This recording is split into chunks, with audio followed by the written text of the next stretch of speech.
Let's find out what the situation in the PoE2 community is. Because something is going on. And I'm just interested in what's going on. Because I don't know. My oh my, the Path of Exile 2 situation once again is just ridiculous. You have players who That's not the first time. are rightfully disappointed. You have players hyped beyond belief. Why are they disappointed? About what? Players crashing out, players just okay with the update, and everything in between. While I am beyond excited for this patch, in this video, I'd like to break down the good, the bad, and the ugly of Path of Exile 2, Last of the Druids, and Fate of the Vaal, beginning with the most... I look more forward this patch than the last one. Because we actually have a new class. Which I also will play, absolutely, 100%. Most important changes that some players are extremely against. I'd like to explain why I'm excited Which for ones? them. Enjoy or don't. By far the biggest and best change, the change I'm most excited for in this patch is the 40% reduced monster density in Endgame. Oh, that one. Okay, yeah, I can see why. Yes, I think that's...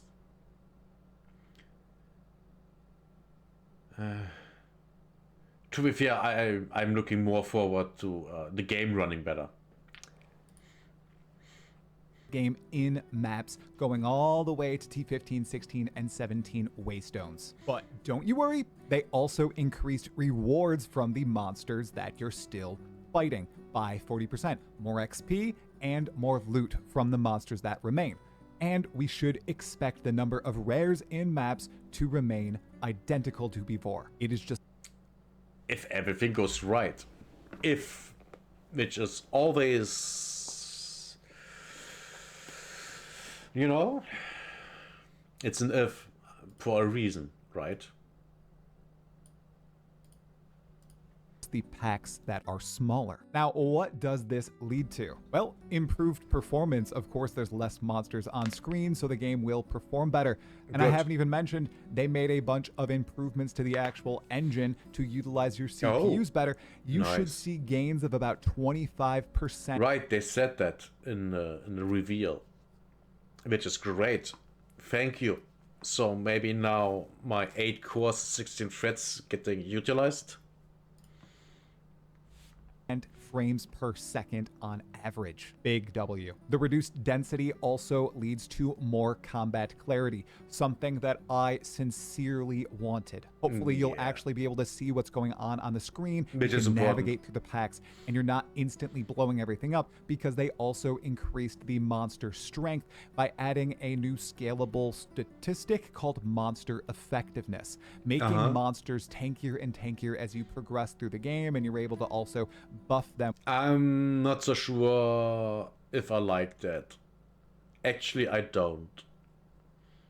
I don't. Why? Just let me get stronger and annihilate them. With this stat too, it should lead to greater rewards. Before, you were scaling pack size, and pack size was going up as you progressed to T15 droppable waystones, and now, well, you're scaling monster effectiveness. This should also lead to more skills being viable. Okay, yeah, that makes sense. And yes, I can see this, yes. I can see this being good. Now, is it going to be great? I don't know. We will have to, well, we literally have to test it. It's either good or not, we will see.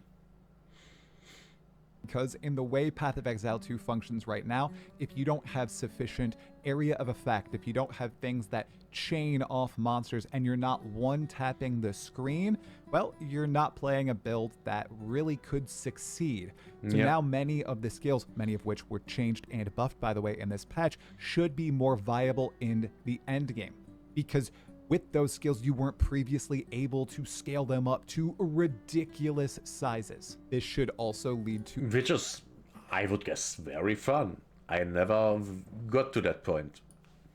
Less speedy gameplay. Since there's less monsters, there should be less effects on the ground. Like I said, everything should be more visible, so you can actually fight the monsters. It's what we talked about for the longest time, everyone. Some people have been saying, I've never heard people asking for pack size to be decreased. Why do people want less monsters on the screen?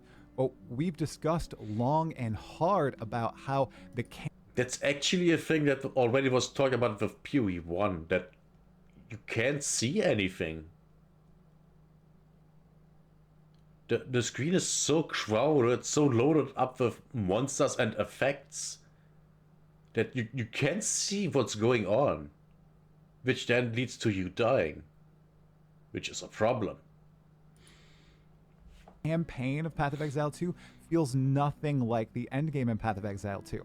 What they did with the endgame of Path of Exile 2 is take the monster density straight from Path of Exile 1, basically. But that doesn't function with the game that they set out to design.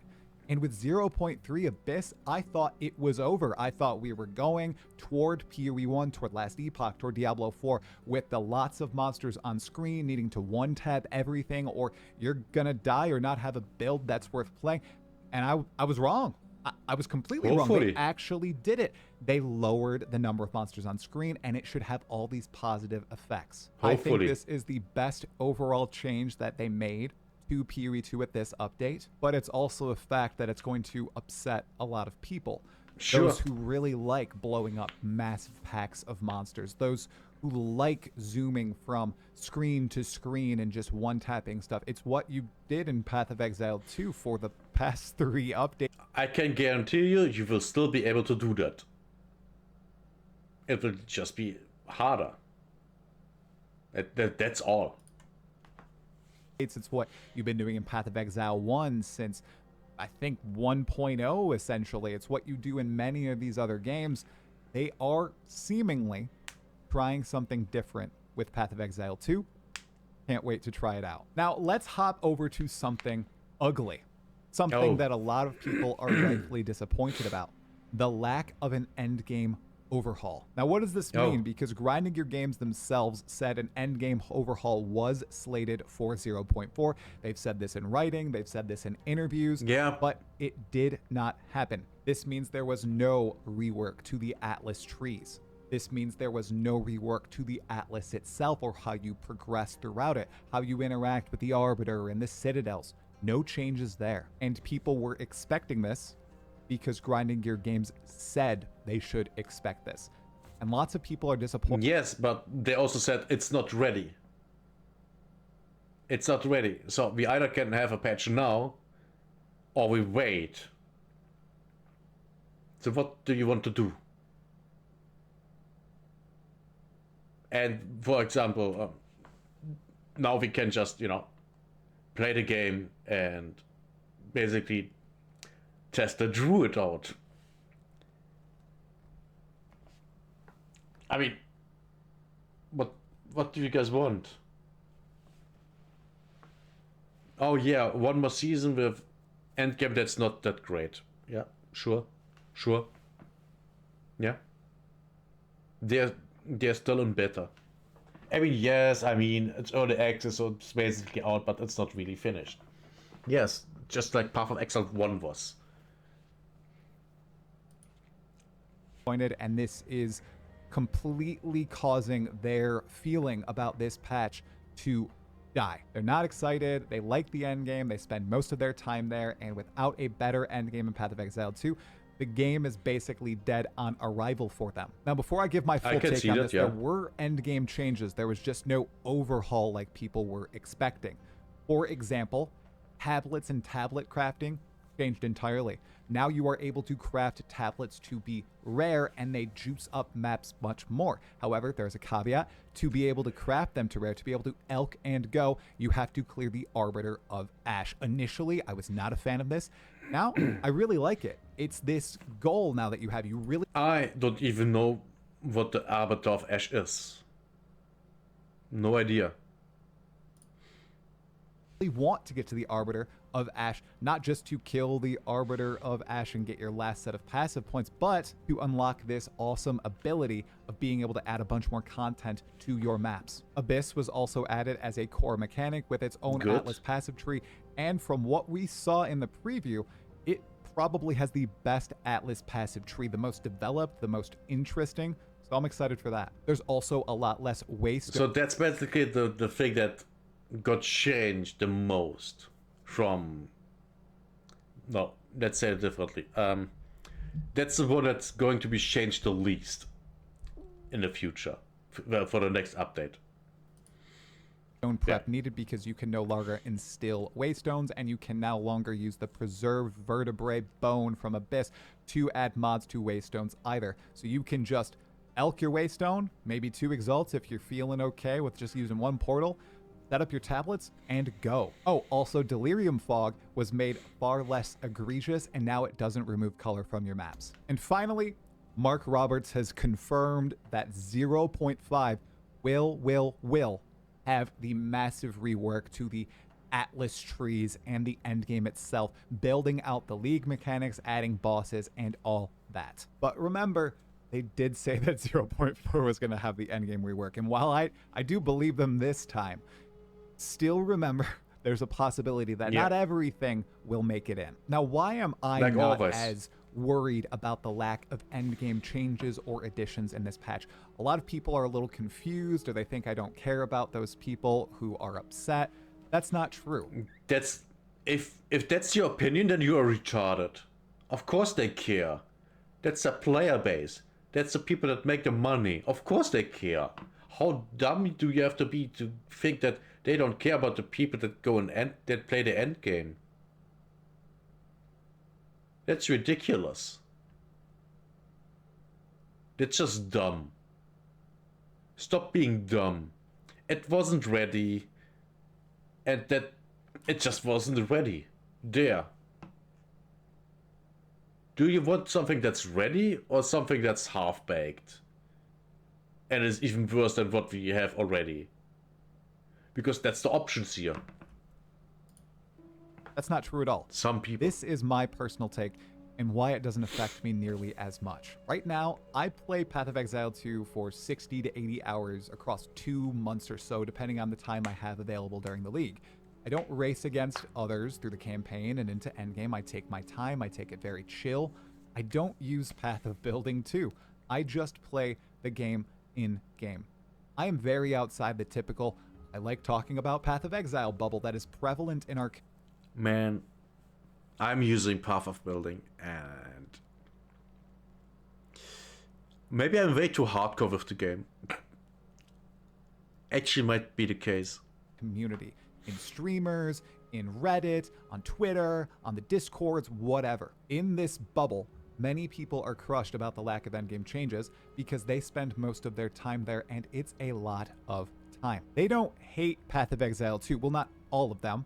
Some of them might hate it. They want to spend more time in Path of Exile 2. Some players in 0.1, 0.2, or even 0.3 would spend 300, 400, or even 500 hours during a 4-month league, with most of that time... I don't have 500 hours in the game since it released. I'm below that. In all seasons combined, I have less than that, than what these people have in one season. Maybe the problem of these people is that they play the game too much. But hey, it's just a theory. Being spent in the first few weeks. I do not grind the game nearly as much, but I still love it, and I still think my opinion and people out there like me should be able to voice their opinions. Sure. I understand the lack of endgame shift is super disappointing to these players, but it's not to someone like myself who gets more value out of what's being added in this particular patch. So I'm seeing a lot of arguing on the forums, on stream, and everything. Just try to respect the opinions of others. Try to understand where they're coming from. We don't need to be at each other's throats. Everybody wants the same thing for the game to get better, for the game to be fun. I think that there's room for everyone in this community, even though, honestly, from what I've read, people do not want my opinion or the direction it appears the devs are pushing the game this patch anywhere near Path of Exile 2. We'll just have to see what happens. Now back... What does that even mean? What does that even mean? Oh, what direction does this patch push Path of Exile? Nowhere. It's just a new class, some changes, and that's it. I don't see any, oh my god, we completely changed the game. Because they don't. They changed something in the end game that's more akin to the campaign. You can or cannot agree with that. Yeah, that's basically it. As someone that thinks that the campaign is a slough, it's really hard to get through. At least in the later sections where the maps are so big and empty that it's frustrating to play them. Yeah. I can see why you don't want that to be the case in the maps, in Endgame. I don't want that either. But then we can just, decrease the map size. To something that is incredibly exciting, the Druid. This is the thing I am most excited for in this patch, even though Fate of the Vaal looks super sick.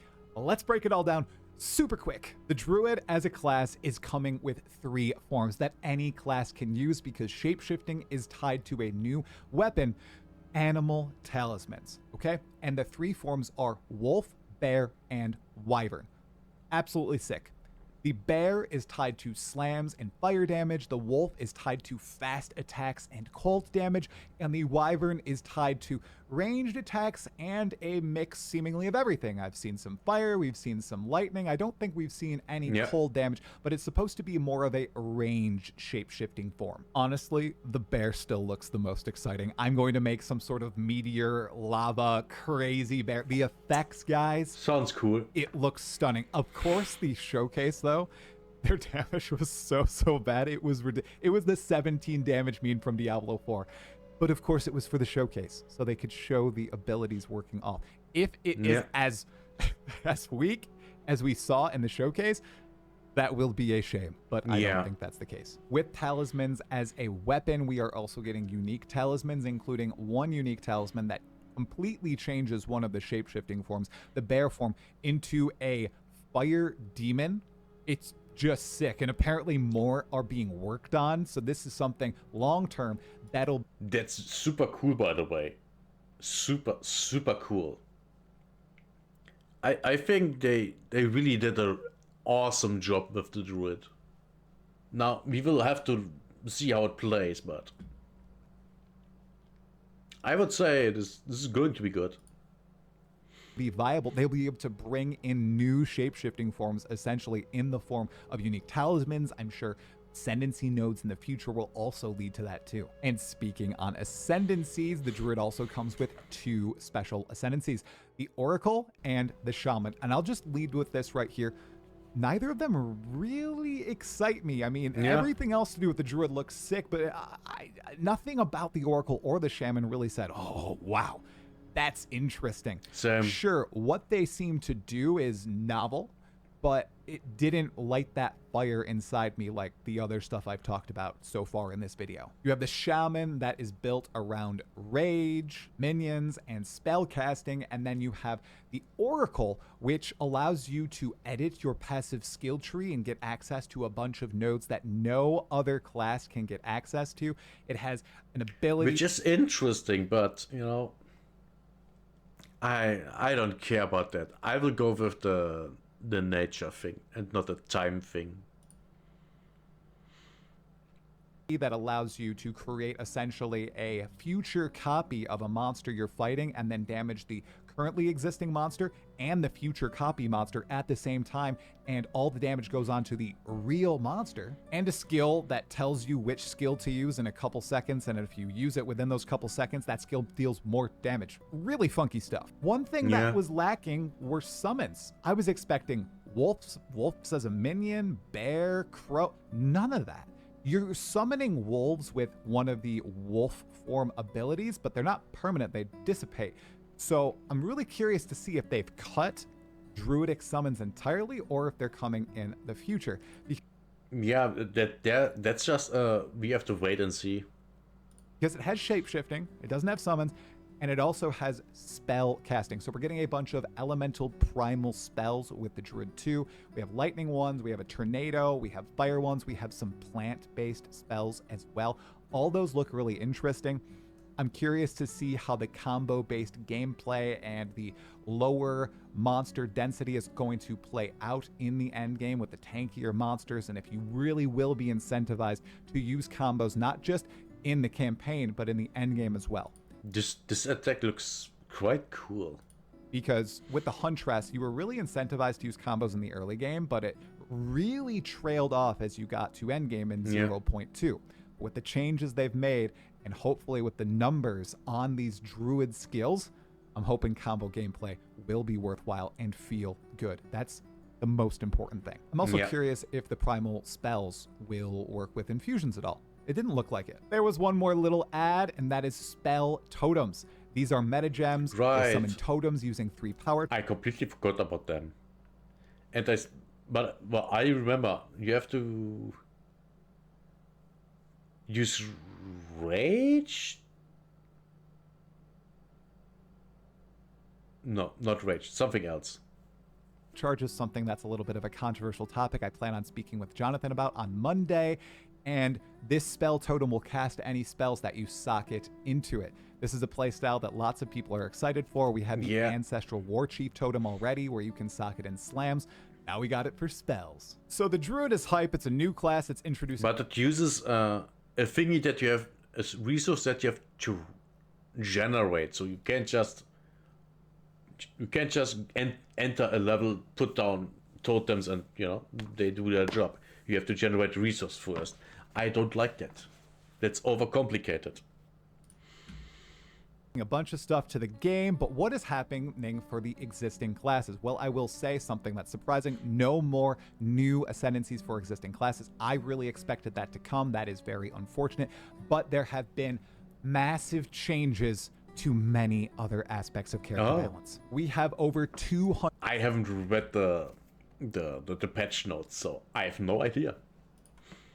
150 new nodes added to the passive skill tree based on filling out areas that were lacking before. There's over 30 new support gems, and while many of them do relate to the Druid, many of them can also be used for other skills on other classes. There are 9 new lineage support gems, and the existing lineage support gems have been buffed massively. Wow. Many of these actually look ridiculous now. There's one that has to do with crit damage that essentially is buffing your crit damage to a massive degree. It's ensuring that you're critting a lot more. It like bifurcates, which is, it's wild. And then something that I really, really wanted, we're getting buffs to all existing Ascendancy classes. We have raw damage and number buffs on the Acolyte of Chayula, a complete rework, really, to the Pathfinder and Smith of Kitava. Both of those look very interesting. And other compelling number tweaks all around. Like the Ritualist rare monster eating node, the sacrifice node. You used to get the mods for 15 seconds from the rare that you're sacrificing. Now it's a minute. Then on top of all this, a lot of existing main skill gems were changed. Many of them buffed, some of them tweaked. Roa seems strong still. Lightning Arrow seems strong still, but there were lots of changes there. I think that just like in 0.2 and 0.3, everything is going to shift up and be up in the air. It might turn out that Lightning Arrow Deadeye is the strongest thing again. We'll just have to see. Well, the game is still in a beta. Of course, there would be a lot of changes. That would be everyone that didn't expect any changes, any massive changes during the early access of Path of Exile 2 is stupid.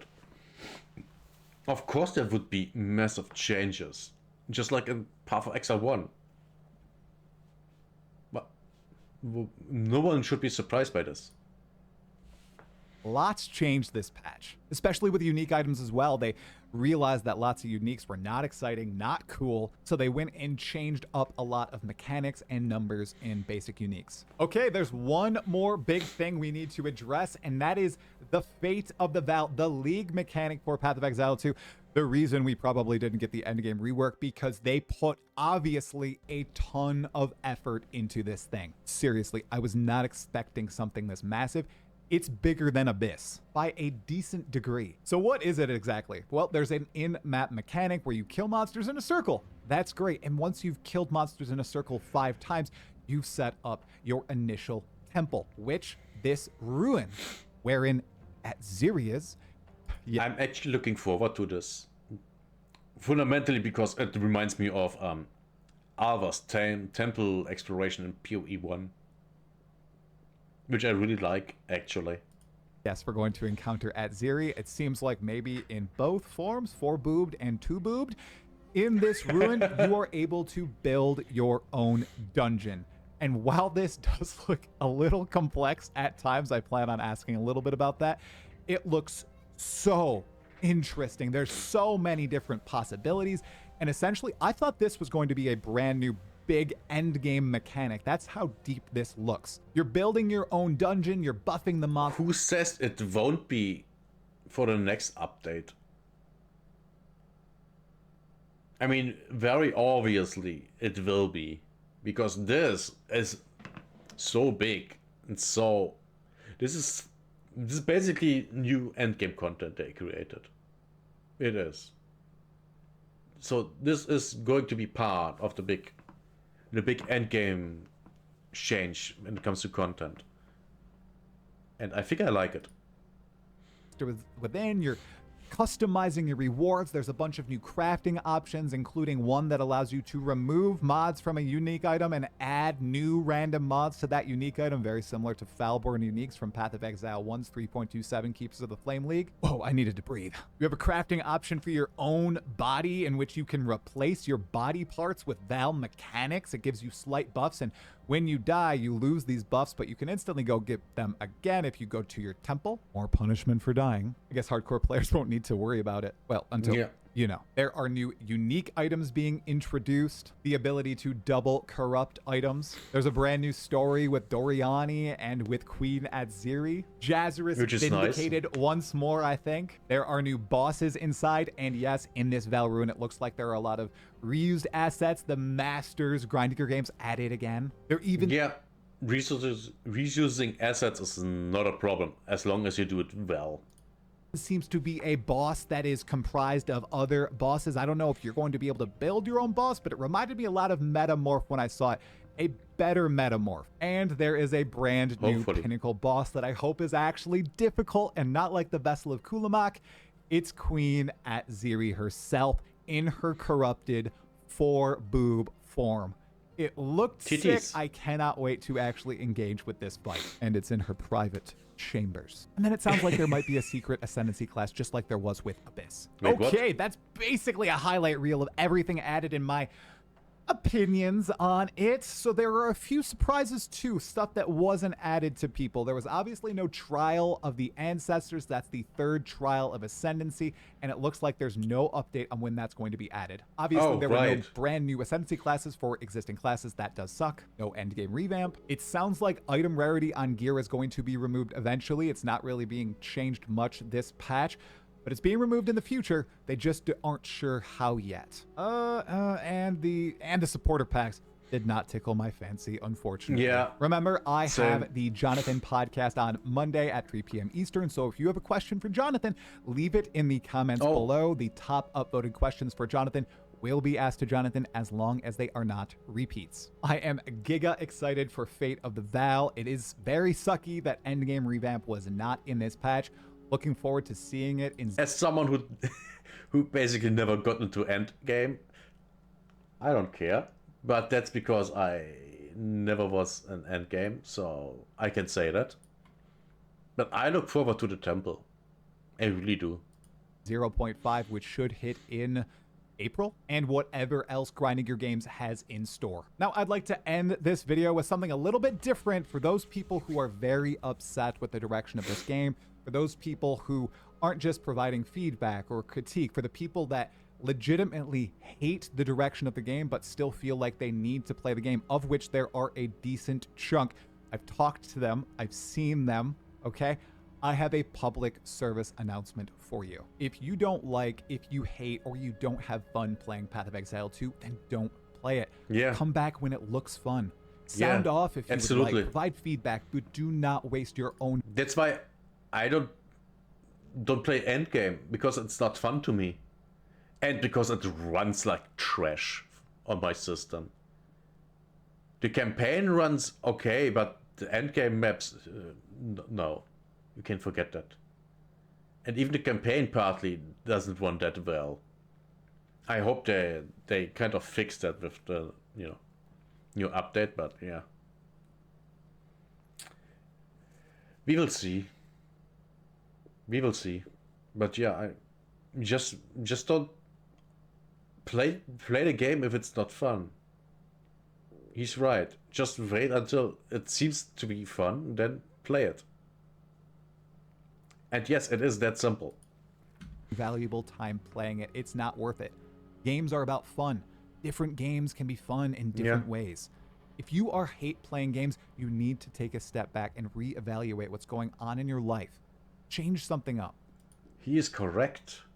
All your friends, hang with your family, try to go on a date, attend church, take a run, lift some weights, cook a good meal, play a different game. There are so many good ones out there.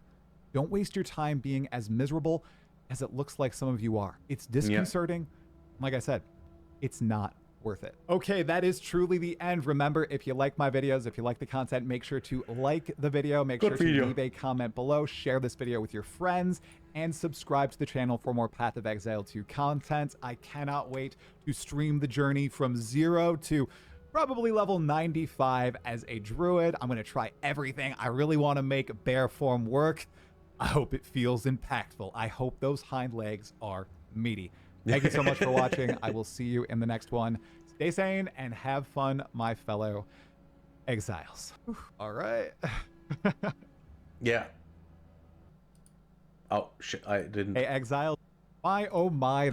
I'm looking forward to playing Druid. It's gonna be awesome, hopefully. I was disappointed by all other classes, so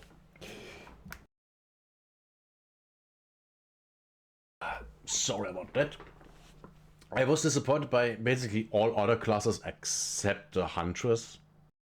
I think I would say the Huntress so far is the most fun class in the game. The Druid might change that. Yeah, I'm looking forward to this. Yeah.